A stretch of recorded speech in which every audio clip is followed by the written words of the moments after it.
Hello guys, আমি রেনা। তোমরা সবাই কেমন আছো? আজকে আমি দিচ্ছি ফুলের মধ্যে জল সন্ধ্যাবেলা। ভাবলাম আপনাদের সঙ্গেও শেয়ার করি। এবার আমি একটু জল দিই এখন ফুলের মধ্যে। ফুলের গাছগুলো এত বড় হয়ে গেছে, তারপরে কেন জানি ফুলে করিয়ে আসেনি এখন। গাছগুলো মোটাও হয়েছে, তবু কেন জানি ফুলই করিয়ে আসেনি। দিলাম জল এখন। মার বেগুনের গাছটাতেও একটু দিয়ে দিই।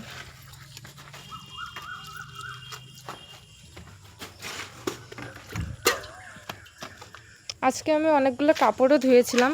এই যে বিছানার চাদর ধুয়ে দিয়েছি, এখন ইসেও ধুয়ে দিয়েছি, মশারিটাও ধুয়ে দিয়েছি।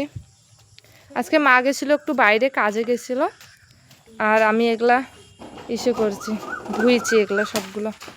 তো এখন আমি এগুলো সবগুলো উঠাবো।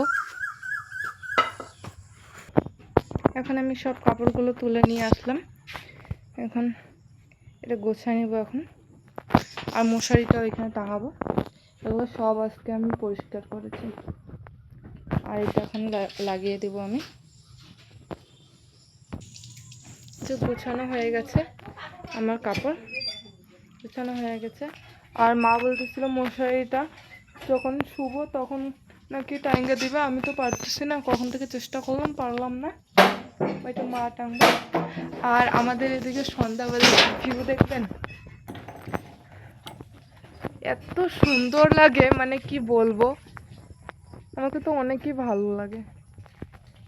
আপনারা বলবেন কেমন লাগতেছে সন্ধ্যাবেলাকার ভিউ। আর আমি এখন একটু জল খেয়ে বই নিয়ে বসবো। এখন আমি বই নিয়ে বসলাম, এখন বই পড়ব। তো এইটুকুই ছিল আমার আজকের ব্লগ। সবাইকে ভালো লাগলে লাইক কমেন্ট শেয়ার করে দিবেন। দেখা হচ্ছে নেক্সট ভিডিওতে। টাটা।